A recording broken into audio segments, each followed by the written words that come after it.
kaki palsu dan juga kursi roda. Kami ada di Aneka Medical Center di Topati bersama dengan YPK Bali juga yang memberikan rehabilitasi, terapi dan edukasi bagi anak-anak penyandang disabilitas bersama Bunga Bali juga dan teman-teman yang lain. Kami dalam kesempatan ini juga mengundang Bapak dan Ibu jika berkenan boleh berkunjung nanti ke Lupus Bali untuk melihat layanan kami langsung. Kami sebagai Puswati sebagai koordinator dari gugus tugas alat bantu adaptif atau task force ini pada tahun 2022 kami mengadakan studi banding Pak ke Yogyakarta.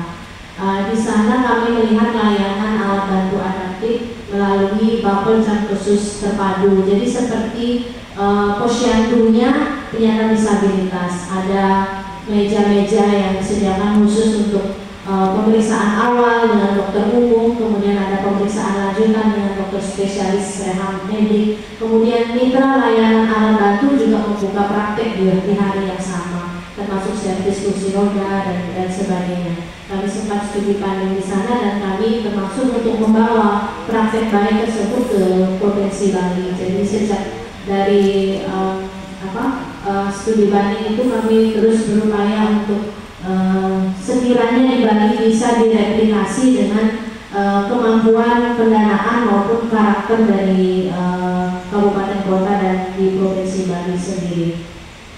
Nah, sedangkan BPJS Kesehatan Pak memang ada penyediaan alat bantunya, tetapi belum optimal menurut kami dan kursi roda juga belum ada di dalam skema layanan alat bantu di BPJS Kesehatan. Dan sekiranya itu juga bisa kami juga upayakan untuk advokasi ke pihak pusat bagaimana supaya BPJS bisa memperluas cakupan alat bantu maupun pembiayaannya, karena kalau dana 2,5 sampai 2,7 juta untuk satu kaki palsu selama 5 tahun itu tidak cukup Pak. Jadi norotinnya atau nomornya cukup banyak karena satu unit itu bisa kalau tahun itu sekitar 5 jutaan Pak. Jadi masih banyak, cukup banyak yang harus dikeluarkan oleh penggunanya seperti itu.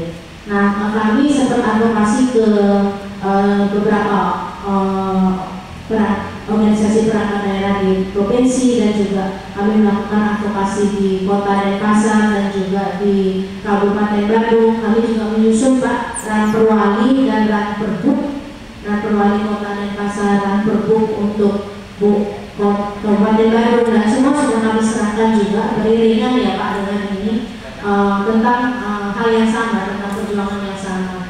Kami berharap tidak berjuang di sisi provinsi juga Pak, tapi juga kami berjuang di tingkat kabupaten dan kota juga. Nah, kendala terbesar yang kami rasakan adalah bahwa alat bantu yang dianggarkan oleh pemerintah melalui APBD itu harus diangkat dulu dan harus ada di TKDN, harus masuk di katalog, sehingga meskipun kursi rodanya itu dari CSR harus melalui prosedur pengadaan yang sudah ada, sehingga lagi-lagi alatnya standar jadinya Pak. Misalnya terakhir bulan lalu ada 80-an lebih, 100-an lebih kursi roda yang masih standar jadinya. Kami juga mencoba untuk melobi Komisi Disabilitas Nasional di Jakarta bagaimana supaya regulasi pengadaan itu bisa dibijaksanai supaya bisa mengakomodir ini, soalnya terkendala SPM, TKDN, katalog juga, sehingga mungkin harus membeli di vendor-vendor yang sudah ada di katalog itu, atau harus sudah diamprah duluan ya kan. Padahal idealnya kita identifikasi dulu siapa sih yang akan menggunakan alat ini, kemudian di assessment dulu, baru diamprah sehingga bisa sesuai dengan penggunanya seperti itu.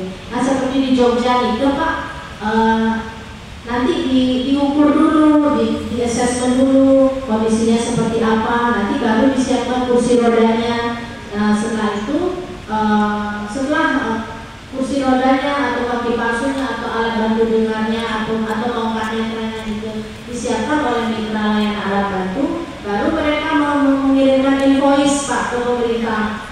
Nanti pemerintah membayar kepada mereka. Jadi pemerintah melalui dinaungi oleh Dinas Kesehatan di DIY itu, namanya Bubble Jatusos.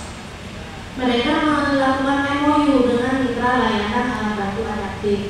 Jadi bukan melalui TKDN atau IKT lagi, jadi memang ada mitra layanan lokal yang diajak bekerja sama yang memang sudah expertnya di bidang alat bantu adaptif. Itu terkait CSR